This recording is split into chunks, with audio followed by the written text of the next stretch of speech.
ECNIC approves 13 development projects involving more than 8,333 crore taka.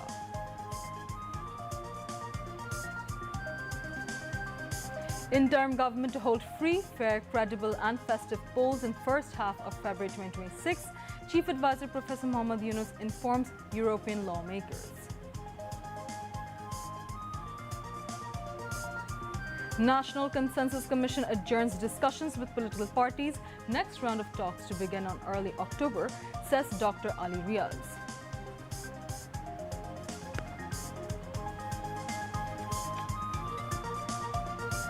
Depositions of NCP convener Nahid Islam in crimes against humanity case against fascist Sheikh Hasina and 2 others adjourned till tomorrow.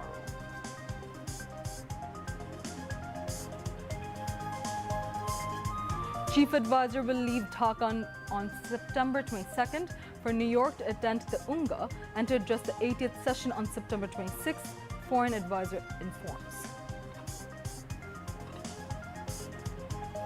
Information and Broadcasting Advisor urges Children magazine Nobaron's writers to portray the memories of children during July Uprising in their writings. More than 100 Palestinians killed as Israeli forces launch ground assault to occupy Gaza City.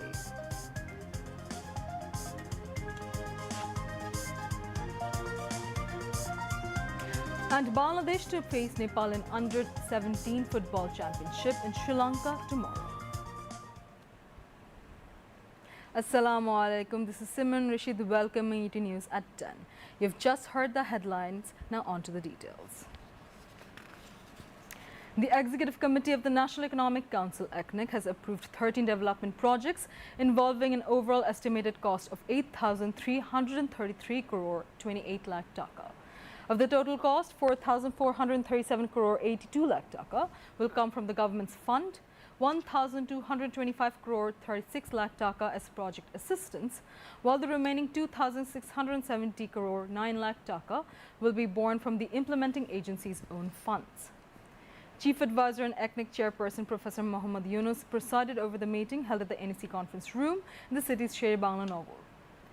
Among the approved schemes, 7 are new projects, 5 are revised, while 1 project got an extension without increasing cost.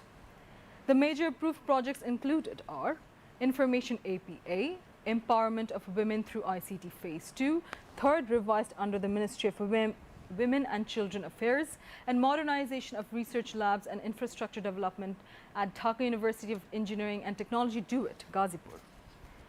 3 projects under the Power, Energy and Mineral Resources Ministry, procurement of a 2,000 HP rig, drilling of evaluation and exploratory wells in Bhola, and modernization of NESCO's electricity distribution system. Export competitiveness for jobs under the Commerce Ministry, construction of multi-purpose cyclone shelters in coastal areas, Phase 3 under the Disaster Management and Relief Ministry, and Sheikh Hasina's specialized jute textile mill first revised for completion, and proposed Jamuna specialized jute and textile mill first revised under the Textiles and Jute Ministry.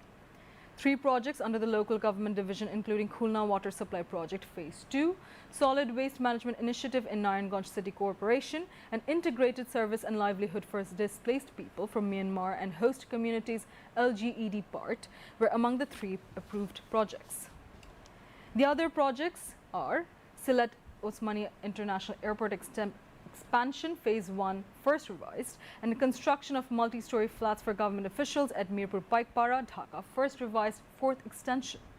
Besides, the ECNIC members were also comprised of 11 projects earlier approved by the Planning Advisor.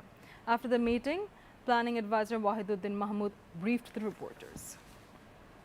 Chief Advisor Professor Mohammad Yunus reaffirmed his government's commitment to holding a free, fair, transparent and festive general election in the first half of February next year. He made the remarks during a meeting with the delegation of members of the European Parliament, MEPs, led by Monir Saturi, held at the State Guest House Jamuna in Dhaka today. The Chief Advisor said that the interim government has already announced the timeline for the election. It will be held in early February, just before Ramadan. Professor Yunus noted that growing enthusiasm among the public, particularly the youth, as student body elections have resumed in universities after years, some after more than 3 decades.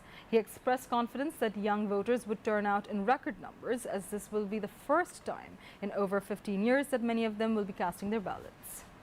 During the hour-long discussion, the chief advisor and the MEPs exchanged views on the government's reform initiatives, the European Union's continued support for Bangladesh's development and democratic transition, and the ongoing Rohingya humanitarian crisis.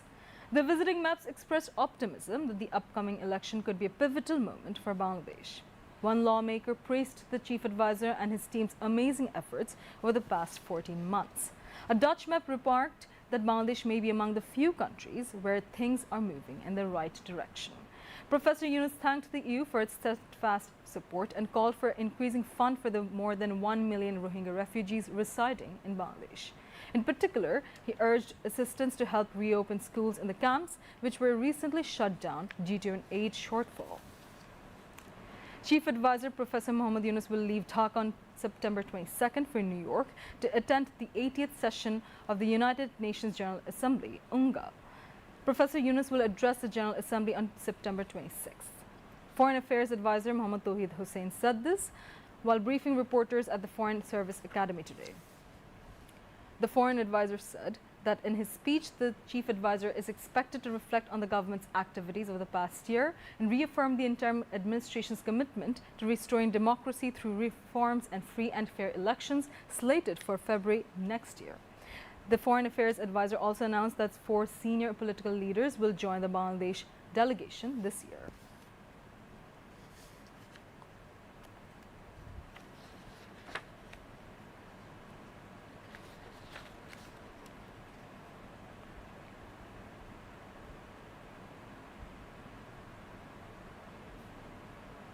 উপদেষ্টা professor Mohammad Yunus আগামী 23 September শুরু হতে যাওয়া জাতিসংঘ সাধারণ পরিষদের 80তম অধিবেশনের উচ্চ পর্যায়ের সাধারণ বিতর্ক ও অন্যান্য গুরুত্বপূর্ণ অনুষ্ঠানে বাংলাদেশ প্রতিনিধি দলের নেতৃত্ব দেবেন। 26 সেপ্টেম্বর মাননীয় প্রধান উপদেষ্টা জাতিসংঘ সাধারণ পরিষদের সাধারণ আলোচনা পর্বে বক্তব্য রাখবেন। তিনি তার বক্তব্যে জুলাই গণঅভ্যুত্থানে ছাত্র জনতার আশা আকাঙ্ক্ষার প্রেক্ষিতে বিগত 1 বছরে বাংলাদেশে ঘটে যাওয়া সংস্কার ও আগামী দিনে নির্বাচন অনুষ্ঠানের মাধ্যমে সত্যিকারের গণতান্ত্রিক রাষ্ট্র ব্যবস্থা গড়ে তোলার দৃঢ় প্রত্যয় বিশ্ব দরবারে তুলে ধরবেন বলে আশা করা যাচ্ছে। বছর একই সাথে বিশ্ব যুব কর্মসূচির 30 বছর পূর্তি এবং নারী শান্তি ও নিরাপত্তা বিষয়ক ঐতিহাসিক রেজলিউশনের 25 বছর পূর্তি হচ্ছে। World programme of action for youth এর 30তম বার্ষিকী উপলক্ষে এবারের অধিবেশনে 25 সেপ্টেম্বর 2025 তারিখে high level meeting to commemorate the 30th anniversary of the World Program of Action for Youth শীর্ষক একটি উচ্চ পর্যায়ের গুরুত্বপূর্ণ সভায় মাননীয় প্রধান উপদেষ্টা অংশগ্রহণ করবেন। বিশ্ব যুব কর্মসূচি 30তম বার্ষিকী উপলক্ষে আয়োজিত উচ্চ পর্যায়ের সভায় অংশগ্রহণ করে আমরা আমাদের তরুণ ও যুব সমাজের আকাঙ্ক্ষা বিশ্ববাসীর কাছে তুলে ধরতে পারব। 30 সেপ্টেম্বর 2025 তারিখে জাতিসংঘ সাধারণ পরিষদের সভাপতির সভাপতিত্বে High Level Conference on the Situation of Rohingya Muslims and Other Minorities in Myanmar শীর্ষক একটি উচ্চ পর্যায়ের সভা অনুষ্ঠিত হবে। রোহিঙ্গা সংকটকে কেন্দ্র করে জাতিসংঘ কর্তৃক সাধারণ পরিষদে এমন একটি উচ্চ পর্যায়ের সভার আয়োজন এবারই প্রথম। আমাদের প্রতিনিধি দলে এবার 4 জন রাজনীতিবিদ যাচ্ছেন। মির্জা ফখরুল ইসলাম আলমগীর এবং হুমায়ুন কবির বিএনপি থেকে, জামাত ইসলামী থেকে সৈয়দ আব্দুল মোহাম্মদ তাহের এবং এনসিপি থেকে আক্তার হোসেন, এই 4 জন যাবেন। National Consensus Commission (NCC) today adjourned its meeting with political parties aimed at setting strategies to implement constitution-related issues of the July Charter. Representatives from 30 political parties participated in the dialogue held at the Foreign Service Academy.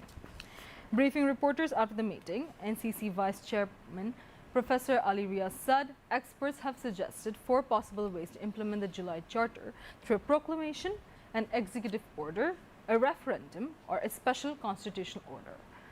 Professor Ali Riaz said that the Commission would allow political parties time to consider these options before making a decision. We want to give political parties space to reflect on these strategies, he noted. He added that the next round of talks would resume in October after Chief Advisor Professor Muhammad Yunus returns from the UN General Assembly, UNGA. Later, leaders from BNP, Jamaat, NCP, AB Party and other political parties spoke with journalists. BNP held a meeting with the visiting European Union delegation at its Gulshan office in the capital today.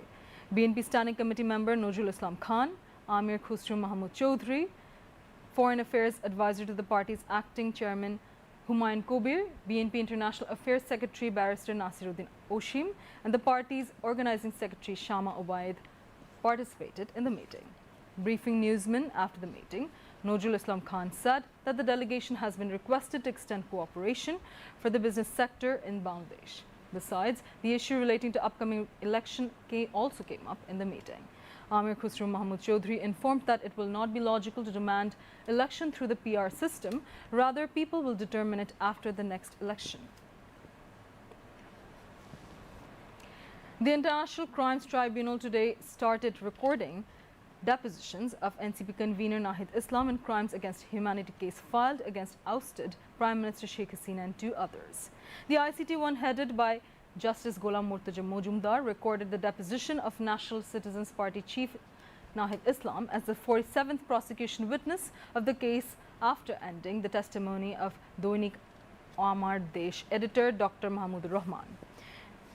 Chief Prosecutor Muhammad Tajul Islam and prosecutors Mijanul Islam and Ghazi M.H. Tamim moved for the prosecution before the ICT, while state-appointed counsel Amir Hussain moved for fugitive accused Sheikh Hasina and former Home Minister Asad Zaman Khan Kamal. Advocate Zaid bin Amjad was present before the tribunal for the other accused of the case, former Inspector General of Police Chaudhry Abdullah Al-Mamun, who later became state approver. The ICT1 framed charges against ousted Prime Minister Sheikh Hasina, former Home Minister Asad Zaman Kamal, and former IGP Chaudhry Abdullah Al-Mamun on July 10th for their alleged involvement in crimes against humanity. At one stage of the trial, the former IGP Mamun gave confessional statement before the court and became state approver.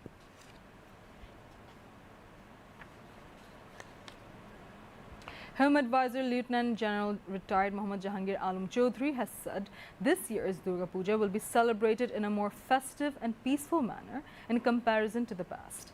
He said this after visiting the Ramna Kali Mandir in the capital this afternoon. The Home Advisor appreciated the organizing committee of the Ramna Kali Mandir for the preparations to hold Durga Puja in a well-organized way. Replying to a query from journalists, Muhammad Jahangir Alam said that there is no threat of any attack around the Durga Puja celebrations.